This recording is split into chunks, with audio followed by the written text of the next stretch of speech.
Board কোশ্চেনে অথবা চাকরির পরীক্ষাতে আমাদেরকে বিভ্রান্ত করার জন্য এরকম কোশ্চেন দিয়ে থাকে।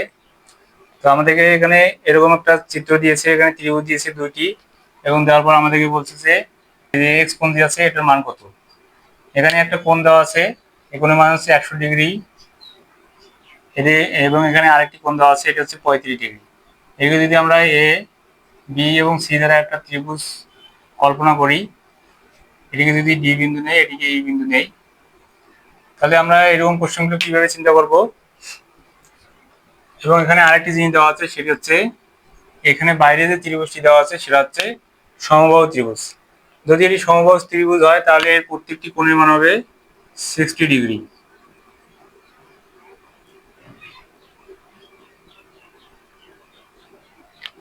এর প্রত্যেকটি কোণের মান যদি 60 ডিগ্রি হয়, তাহলে আমরা যদি এই স্ট্রেট লাইনটি চিন্তা করি, এই স্ট্রেট লাইনে যে কোনো বিন্দুতে উৎপন্ন কোণ হচ্ছে 180 ডিগ্রি।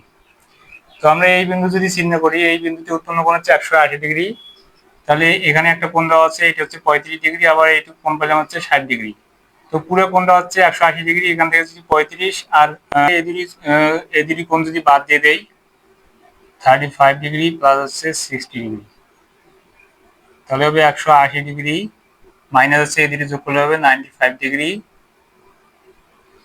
তার হচ্ছে 80,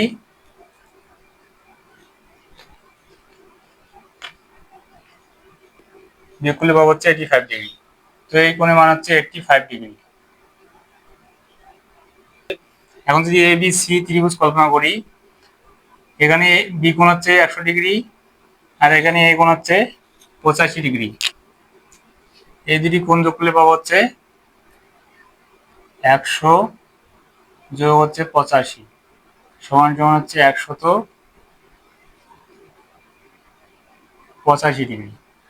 তো আমরা এই দুটি কোণ যোগ করে পেলাম হচ্ছে 185 ডিগ্রি।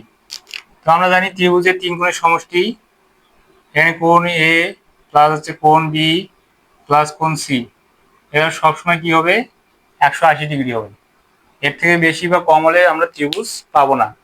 তো এবিসি তিনটি কোণ যদি আমরা যোগ করি তাহলে 180 ডিগ্রি পাওয়ার কথা, কিন্তু আমরা এখানে এ বি আর এ কোণ মাত্র দুটি কোণ যোগ করে পেলাম হচ্ছে 185 ডিগ্রি। তাহলে আমরা আলাদা করে আবার এক্স কোণ কিভাবে বের করব।